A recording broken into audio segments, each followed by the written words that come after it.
Ok. Alors, si vous avez votre passeport congolais,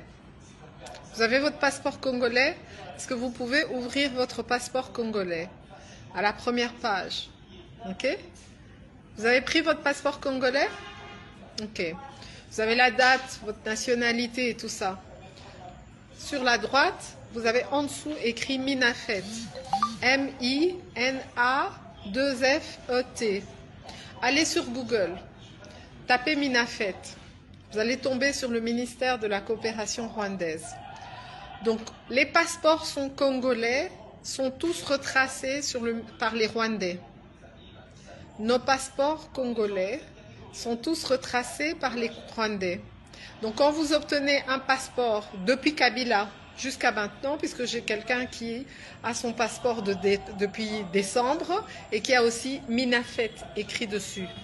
C'est le ministère des Affaires étrangères rwandais.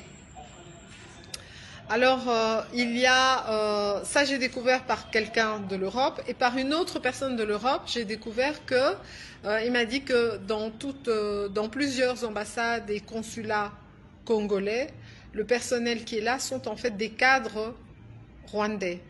C'est comme si c'était sous-traité par des ambassades rwandaises et que les hauts cadres qui sont là sont des Rwandais. Okay. Donc, prenez votre passeport congolais et vérifiez ce que je vous dis. Tapez sur Google et vous allez voir qu'est-ce qui se passe. Alors, pour ceux qui nous disent que Joseph Kabila doit revenir, okay, il faudrait d'abord qu'il nous explique pourquoi il a laissé, pendant je ne sais pas combien d'années, faire un contrat avec une entreprise qui sous-traite nos passeports au ministère des Affaires coopération étrangère rwandais.